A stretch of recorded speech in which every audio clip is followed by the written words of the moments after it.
Welcome to the Ramsey Paul Show. It is Tuesday, August 12th, and this is version 2 of my show today. I did all the prep. I did the video. I published it on Substack. I always publish it on Substack first. And my friend in Arkansas, Dave, he said, you were talking about Peter Schiff. You met Adam Schiff. I'm like, oh no, I always get those two mixed up. And so, yeah, the little thumbnail you see, that's Peter Schiff, not Adam Schiff. Both of them, maybe they have the same background, but Adam Schiff is the guy with the crazy bug-eyed senator from California. And Peter Schiff is the guy that's always predicting a financial disaster. He does that every year. So I get those two confused. So I'm redoing the video, but thank you, Dave, for letting me know. I have a routine. I do my video and then I just like get ready to take a shower, that type of routine. And I was in the middle of that. So I don't even have my pants on. I literally don't have my pants on. So excuse that. But it's great to be here with you guys. We do the top 5 stories of the day. And as I said on Substack, tonight on Substack, because it's Tuesday, we do the roundtable. If you haven't joined the Substack, it's a way to support me. Every Tuesday night, we have a roundtable. Every Friday, we have a new video. Growing the channel here. Thank you. Be sure to like and subscribe, share with your friends, all that jazz. I do appreciate it. All right. Well, we're going to do this again here. We're going to do this again. This has to do with Adam Schiff. Adam Schiff. He's a crazy bug-eyed senator from California. And I think he got in trouble recently with some like mortgage fraud. I think they all do. Everyone has mortgage fraud. He's been accused of that. But now he has another accusation. And let's take a and tonight let's listen to Hannity. The news and new developments as the Russia hoax continues to unravel, according to our friend John Solomon, and a new report tonight just out, and he will join us in just a moment. A Democrat whistleblower repeatedly was warning the FBI beginning in 2017 that the congenital liar Adam Schiff had authorized leaking classified information to smear President Trump, which, by the way, could be a violation of the Espionage Act. Here with more on this breaking report. So, and we don't need to listen. This guy was kind of boring. But what happened? They have documentation that a whistleblower, not a Republican, but a Democrat, said, hey, Adam Schiff, not Peter Schiff, Adam Schiff, he is leaking classified information. This is against the law. I will report it to the FBI. And the FBI was like, we're part of this. We're part of this conspiracy. This was to take Trump down. Remember, because the email server of the DNC was hacked by someone, we don't know who, Seth Rich. But Hillary said, oh, it had to be the Russians. It had to be the Russians, not Seth Rich. And, oh, we can't ask Seth Rich because, oh, what a shame. He got shot down in the streets of Washington, D.C. A robbery gone bad. And he wasn't robbed. That was odd, but no need to investigate that murder. It was obviously the Russians. And Putin was working with Trump to smear the good name of Hillary Clinton by having these horrible emails that said she was rigging the nomination so she'd beat Bernie. Yeah. So they went with this whole Russian hoax. And Mr. Bug-eyed Adam Schiff leaked classified information.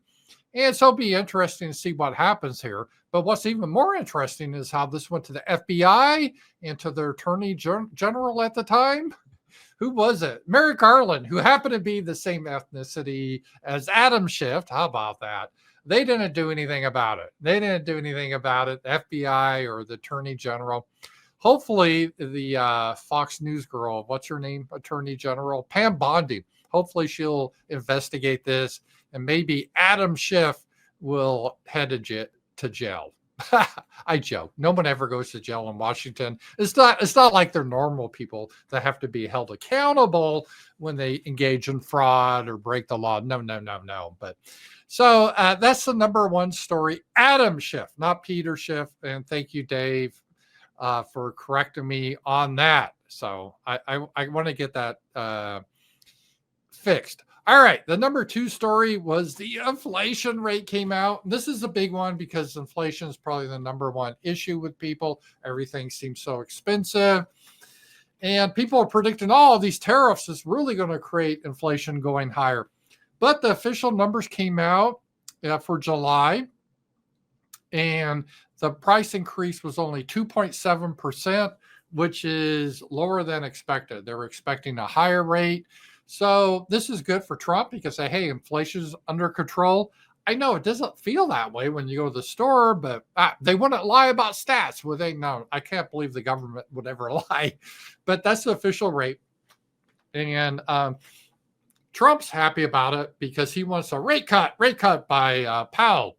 And he was always mad at Powell for not cutting the rates because you cut the rates, it tends to boom the stock market, which makes people happy. But more important, it allows the government to pay less in financing the debt because their debt's so high.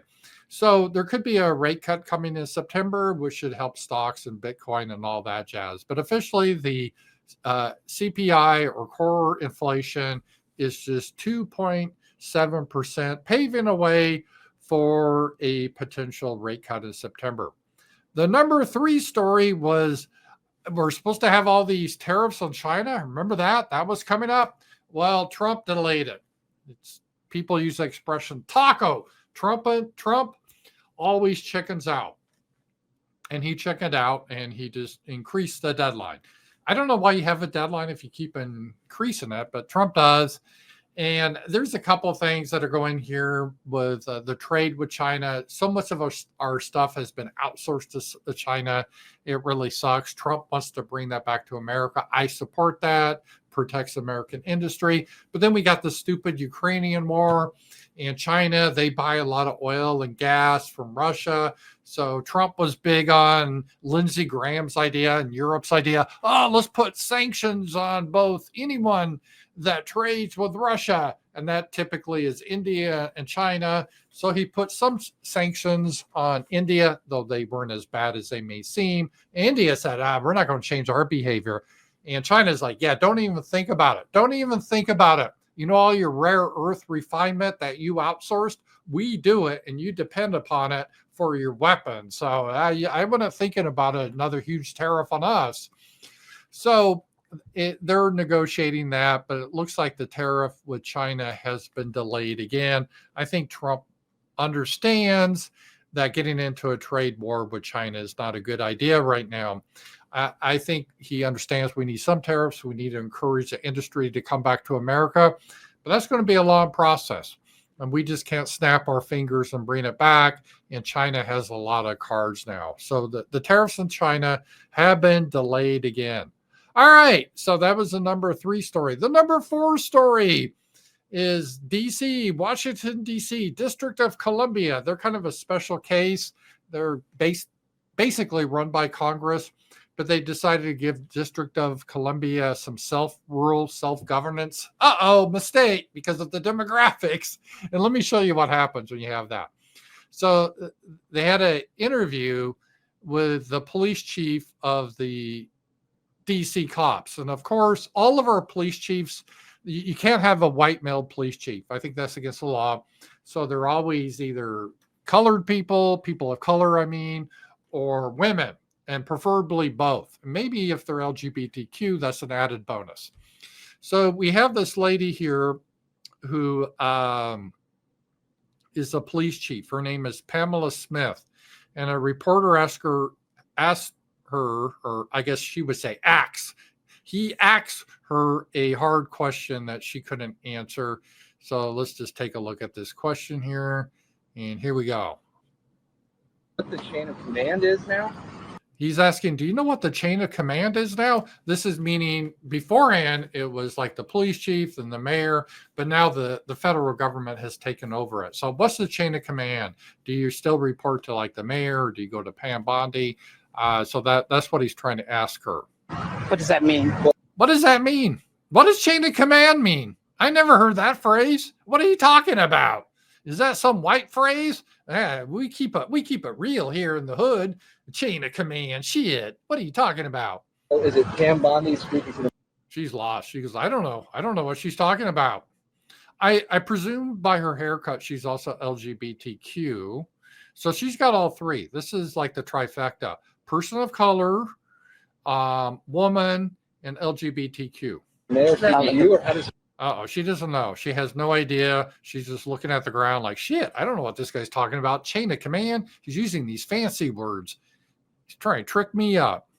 So then get the smarter one over here to try to help explain the issue there.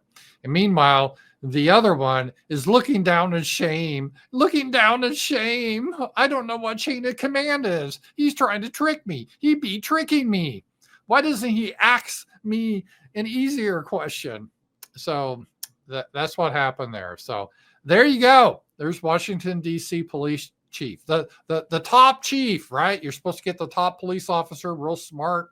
Yeah, this is what they got right there. All right. And our number 5 story has to do with Russia, because Putin and Trump are meeting this Friday at the summit. And Ukraine's mad about that. And Russia's saying Ukraine is planning a false flag. A false flag is where they may attack some civilians and blame it on the Russians. And that would create outrage. And Trump will say, I can't meet you, Putin, because you kill civilians. So Russia is warning of a Zelensky false flag. This is just really surreal what's happening, by the way. The entire front in the Donbass is collapsing for Ukraine. They're out of reserves. The Russians just seem to be going everywhere now, and they're not getting much resistance. And you would think Europe and Zelensky, they would have emergency meetings. In fact, they had an emergency meeting this week. They called one.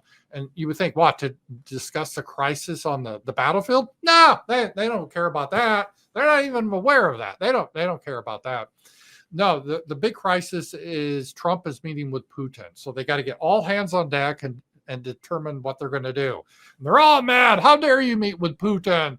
And they're like, well, we're not going to sign any deal without our permission. And no, we want all our land back. And no, Putin's a devil and all that type of stuff.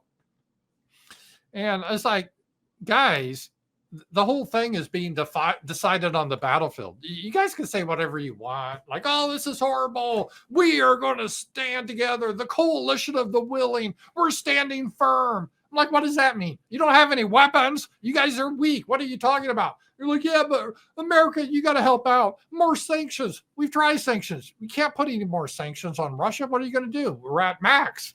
Well, put them on India and China. Oh, yeah, that's going to work out well. Where do we get the material to build our weapons? Yeah, from China. Okay, yeah, that's smart. And we don't have all these weapons because we have our best little friend in the Middle East, and they're talking. They want to get in another war with Iran. When they say we, they mean us. And they got their little genocide going on there, so they need weapons. And then we got to worry about China and Taiwan because I guess people are worried.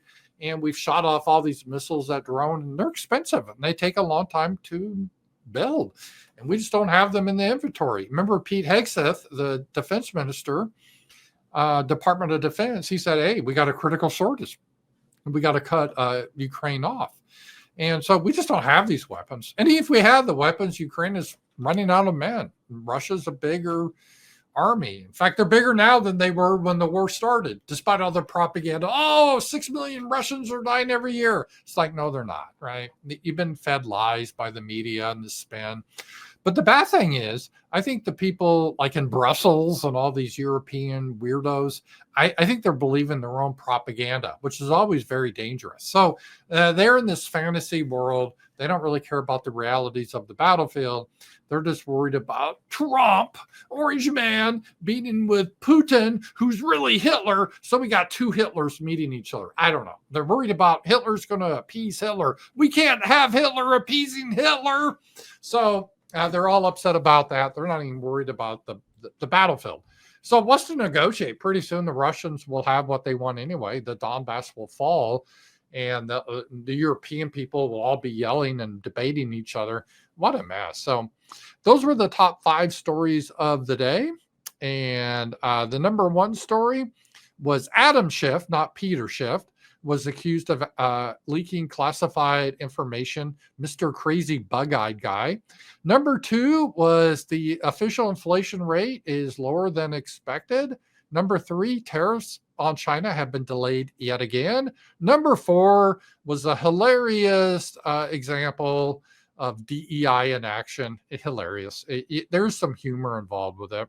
And then number 5, Russia's warning of a potential Ukrainian false flag prior to the summit meeting. So those are the top 5 news stories of the day. And as always, guys, thank you. Like and subscribe, and I will talk to you guys later. Bye-bye.